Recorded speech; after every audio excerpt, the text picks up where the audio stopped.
গল্পের টেবিলে গল্প পাঠ করছি আমি আরাই রানা। আজকে গল্পের নাম বিয়ের সাক্ষী ব্যাচেলর। গল্পের লেখক খুনসুটির বর। চাকুরি সূত্রে মণ্ডলের ব্যাচেলর ম্যাচে দীর্ঘকাল কাটাইয়াছে রুবেল মিয়া ও বিজুবিলাস।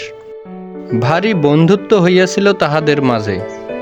বিজুবিলাস তখনও ব্যাচেলর রহিয়াছে, কিন্তু রুবেল মিয়া ব্যাচেলর জীবনের বিসর্জন দিয়া বিবাহের সম্বন্ধে রাজি হইয়াছে।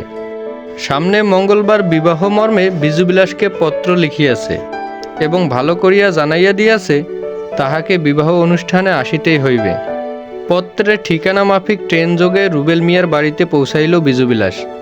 কিন্তু রুবেল মিয়ার বাড়িতে পৌঁছাইয়া দেখিল বাড়িতে বিন্দুমাত্র বিবাহের আয়োজন নাই। বিজুবিলাস হতভম্ব হইয়া পড়িল। রুবেল মিয়াকে বলিল, এত বড় ডাহা মিথ্যা! এ বলে আনার উদ্দেশ্যটা কি? রুবেল মিয়া অবাক হইয়া বলিল, মিথ্যা? কিসের মিথ্যা? রুবেল মিয়ার ভাব দেখিয়া বিজুবিলাস বলিল, বিবাহের কথা বলিয়া আমন্ত্রণ করা এ মিথ্যা নয়? রুবেল হাসিয়া কহিল, ওহো, এই কথা! আসলেই আজকে আমার বিয়ে। রুবেল মিয়ার আত্মবিশ্বাস দেখিয়া বড় গোলক ধাঁধায় পড়িয়া গেল বিজুবিলাস। যে বাড়িতে বিবাহ হয় সেই বাড়িতে অনুষ্ঠান না থাকিলেও বিবাহ বলিয়া একটা সুঘ্রাণ থাকে, কিন্তু রুবেল মিয়ার বাড়িতে মাছ ভাজি সুঘ্রাণ বই অন্য ঘ্রাণ আসিল না। শেষ বিকালের রান্না বসাইয়াছে রুবেলের মা। রুবেলের বাবা পটল মাছায় পানি দিতেছে। তাহাদের সাথে সৌজন্যমূলক আলাপ সারিল বিজুবিলাস। বিজুবিলাস সকল চিন্তার জলাঞ্জলি দিয়া বিছানায় শুইয়া একখানা গল্পের বই পড়িতে আরম্ভ করিল। রুবেল মিয়া ফোনে অপর প্রান্তে এক নারীর সহিত দেনমোহর লইয়া আলাপ করিতে ব্যস্ত হইয়া পড়িল। খানিক পরে অতিথি ভোজের ডাক পড়িল। রুবেল সহ আহার সারিল বিজুবিলাস। এমন সময় কথা বলিতে বলিতেই রুবেলের বাবা ভিতরে আসিলেন। বলিলেন, স্বল্প সময়ে বোধহয় খুব একটা আয়োজন করতে পারিনি, তবে কিছু মনে করো না বাবা, কারণ তুমিও আমার ছেলের মতো। এমন বিনয় শুনিয়া বিজুবিলাস বলিল, না না আঙ্কেল, আয়োজন অনেক ভালো হয়েছে। রুবেলের বাবা বলিলেন, তোমার কাছে একখানা আবদার করি বাবা, আশা করি তুমি রাখবে।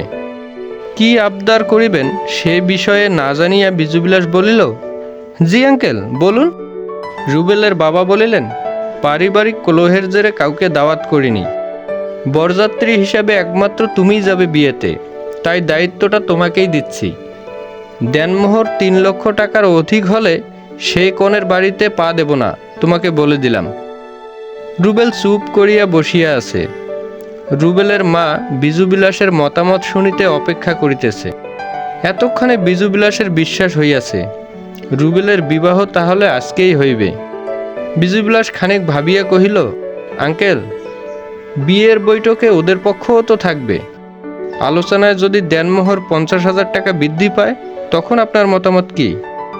রুবেলের বাবা বিজুবিলাসের মুখ পানে তাকাইয়া বলিলেন, তোমার কথায় মত দিলাম বাবা, তবে 50-এর বেশি নয়। রুবেলের মা একটা ছোট মাপের জুয়েলারি বক্স হাতেই উপস্থিত হইয়াছিল সেখানে। সেটা খুলিয়া একটা স্বর্ণের নাকফুল দেখাইয়া বিজুবিলাসের হাতে দিয়ে বলিলেন, এই স্বর্ণের নাকফুলটা আমার হবু বৌমাকে দিও বাবা, তার জন্যই বানিয়েছি।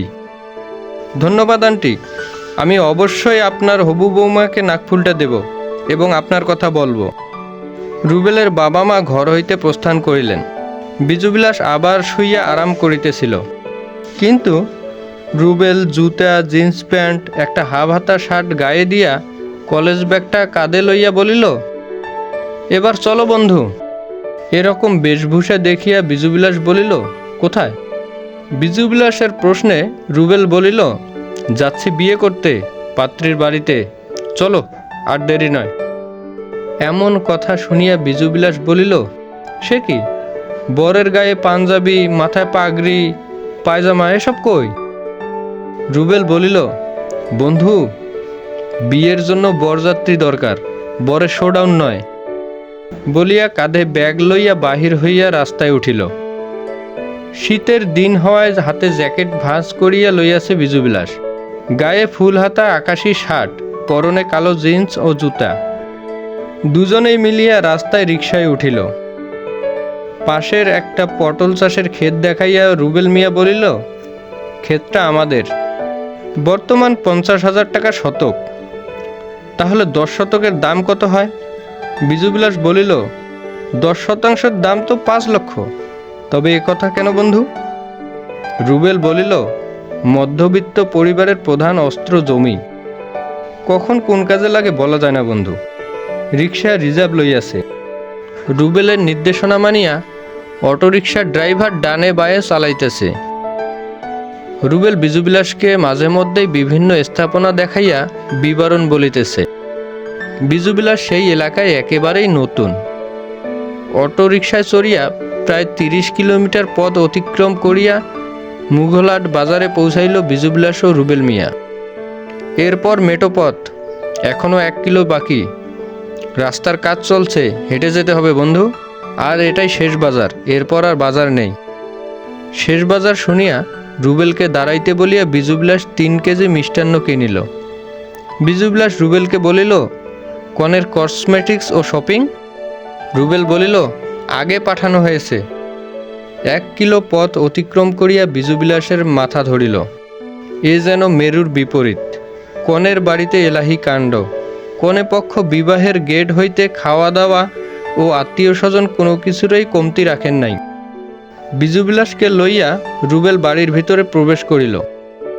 কিন্তু বিবাহ করিতে বরযাত্রী আসিয়াছে ইহা কারো নজরেই পড়িল না। একজন কনে পক্ষের অতিথি ভাবিয়া সযত্নে ঘরে নিয়া বসিতে দিল। পাশের ঘরে কনে লইয়া তাহার বান্ধবীগণ হাসি ঠাট্টায় মাতিয়াছে। বাহিরে এক চঞ্চলমতী সুন্দরী যুবতীকে দেখাইয়া রুবেল বলিল, আমার একমাত্র শালিকা, নাম মণি, কলেজে পড়ে। তোমার কোনো আবদার থাকলে বলতে পারো। রুবেলের কথা শুনিয়া বিজুবিলাস বলিল, আবদার তো আছেই, শালিকা বলে কথা। বলিয়া বাহিরে আসিয়া মণিকে বলিল, হাই মণি, আমি বিজুবিলাস, পাত্রপক্ষ থেকে এসেছি। কনের সাথে দেখা করতে পারি? বিজুবিলাসের কথা শুনিয়া মণি বলিল, আপনি নিশ্চয় বরের বন্ধু, তাই না? বিজুবিলাস হাসিয়া বলিল, হ্যাঁ তাই। আসুন, বলিয়া কনের ঘরের দিকে চলিল মণি। বরের বন্ধু এসেছে, আপুর সাথে দেখা করবে। অনুমতি পাইয়া বিজুবিলাস ঘরে প্রবেশ করিয়া বলিল, পাত্রপক্ষ হতে আপনাদেরকে শুভেচ্ছা ও অভিনন্দন। আমার হাতে জুয়েলারিটা দেখছেন, এটা কনের জন্য পাত্রের মা পাঠিয়েছে। যিনি এত সুন্দর একটা নাকফুল পাঠিয়েছে, আমরা তাকেও অভিনন্দন জানাই। এই বলিয়া জুয়েলারি দিয়া বিজুবিলাস বাহির হইল। কিন্তু বাহির হইতেই দেখিলেন কোনো এক ব্যক্তি বোধহয় তাহার অপেক্ষা করিতেছিল। বিজুবিলাসকে দেখিয়াই বলিল, বাবা, শুনেছি তুমি বরের বন্ধু। আমি কনের মামা। আসলেই কি আর আত্মীয় স্বজন আসবে না? মামা চলেন ভিতরে গিয়ে কথা বলি। বিজুবিলাস ঘরের ভিতরে গিয়া দেখিল 5 লোক মলিন মুখ লইয়া রুবেলের সামনে বসিয়া আছে। রুবেলও মাথা তুলিয়া তাকাইতেছে না। বিজুবিলাস বলিল, মামা দেখুন, যা শুনেছেন আঙ্কেল আমাকেও তাই বলেছেন। হয়তো আর কোনো আত্মীয় স্বজন আসবে না। বিজুবিলাসের কথা শুনিয়া একজন ভদ্রলোক বলিলেন, বিয়েতে কমপক্ষে 3 জন সাক্ষী আনা দরকার, সেখানে 1 জন। এক ভদ্রলোক বলিলেন, এত বড় বিয়ের আয়োজন করেছি, এত লোকের খাবারের ব্যবস্থা করেছি, সেখানে মাত্র 2 জন, বর বাদ দিলে মাত্র 1 জন যাত্রী। সে একটা বিয়ে করতে সাক্ষীও তো 3 জন লাগে, তাহলে কিভাবে 2 জন আসতে পারলো? তাহার কথা শেষ হইতে আর একজন বলিয়া উঠিল, আচ্ছা, যেখানে বরের বাবা মা কেউ আসেনি, সেখানে আমরা মেয়েটাকে কার হাতে তুলে দেব? অন্য আরেকজন মুরব্বী কহিলেন, না বাবা, এমনি করিয়া তো বিবাহ হয় না, কমপক্ষে বরের দুলাভাইকে তো লাগবেই, কারণ ওনার ঘটকালিতেই বিয়ে ঠিক হয়েছে। মুরব্বীদের কথায় যুক্তি আছে। বিজুবিলাস রাত্রি 8টা বাজে রুবেলকে লইয়া তাহার দুলাভাইয়ের বাড়িতে গেল। তাহার দুলাভাইকে আনিয়াও বরপক্ষের 3 জন সাক্ষী হইল না। কিন্তু বিবাহের কাজ আগাইতে থাকিল। কাজী অফিসের কাজী আসিল। বিবাহ পড়াইতে পাড়ার মসজিদ হইতে ইমাম সাহেব তাহার দল লইয়া আসিলেন। কিন্তু দেনমোহর লইয়া বড় গণ্ডগোল বাঁধিয়া গেল। কেহ বলিতেছে দেনমোহর 5 লক্ষ করো, কেহ বলিতেছে দেনমোহর 10 লক্ষ করো, আর কেহ বা বলিতেছে দুজন মিলে বিয়ে করতে এসেছে, এদের গ্যারান্টি নেই। বিয়ের গ্যারান্টি দিতে কমপক্ষে 15 লক্ষ টাকা দেনমোহর তো করতেই হবে। রুবেলের বাবা যে বিজুবিলাসকে 3.5 লক্ষ টাকা দেনমোহর বাঁধিয়া দিয়েছে, এই প্রস্তাবটা রাখিবার সুযোগ পাইল না বিজুবিলাস। তাহার মধ্যেই রুবেল প্রস্তাব করিয়া বসিল, পাত্রীর সাথে আমার কথা হয়েছে, দেনমোহর 80,000 টাকা চূড়ান্ত। রুবেলের এমন বক্তব্য শুনিয়াই সকলেই যেন চমকিয়া উঠিলেন। রাগিয়া বলিলেন, না না না না, এ হয় না, এ সামান্য টাকায়, যে এই আধুনিক যুগে সামান্য টাকায় বিয়ে এ হতে পারে না, না না না না, এ হতে পারে না। কেউই এই প্রস্তাবে মত দিলেন না। রুবেল ফোন বাহির করিয়া তাহার হবু বিবিকে ফোন দিতে আরম্ভ করিল। বর কল দিয়েছে বলিয়া বিবির বান্ধবীগণ রুবেলকে লইয়া তামাশা করিতে লাগিল। বিপদের সময় হবু বউয়ের সাথে যোগাযোগ করিতে না পারিয়া রুবেলের মেজাজ বিগড়াইয়া গেল। সে বিজুবিলাসকে চুপিসারে বলিল, বন্ধু, একটু বাইরে যাওয়ার ব্যবস্থা করো। বিজুবিলাস একটা জরুরি আলোচনার কথা বলিয়া রুবেলকে লইয়া বাহিরে আসিল। কিন্তু যেই বিজুবিলাস দায়িত্ব নিয়ে এতক্ষণ পরিস্থিতি সামলাইয়াছে, এবার সেই বিজুবিলাস নিজেই বিপদে পড়িল। রুবেল বিবাহ না করিয়া পালাইবার সিদ্ধান্ত লইল, কারণ তাহার হবু স্ত্রী দেনমোহর লইয়া তাহার কথা রাখে নাই। তাহার কথা শুনিয়া বিজুবিলাস ঘাবড়াইয়া গেল, কিন্তু কোনো ক্রমে রুবেলকে শান্ত করিতে পারিল না। রুবেল বলিল, আমি এই এলাকার পথ ঘাট রাস্তা আমি সব চিনি। কিন্তু বিজুবিলাস বলিল, বন্ধু, তুমি পালাইলে আমার কি হবে, আমাকে নিয়ে পালাও। রুবেল আবার বলিল, বন্ধু, তুমি এলাকায় নতুন, পথঘাট চেনো না, পালাইতে গিয়ে হাত পা ভাঙবে, আমার বিয়ে খেতে এসে তুমি আহত হবে, এটা আমি চাই না, তুমি থাকো, আমি পালাইলাম। বিজুবিলাস রুবেলকে অনুরোধ করিতে লাগিল, বন্ধু, দোহাই তোমার, পালাইও না, তুমি পালাইলে ওরা আমাকে ছাড়বে না। তোমার হবু বউয়ের সাথে না হলেও তোমার শালিকার সাথে জোর করে হলেও আমার বিয়ে দিয়ে দেবে, কারণ এই সাজানো বিয়ের মজলিস তারা অপূর্ণ রাখবে না। বন্ধু, তোমার দোহাই, তুমি পালাইও না। রুবেল মিয়াকে অনেক বুঝাইয়া, অনেক অনুরোধ করিয়া, অনেক দোহাই দিয়া বিজুবিলাস আটকাইল।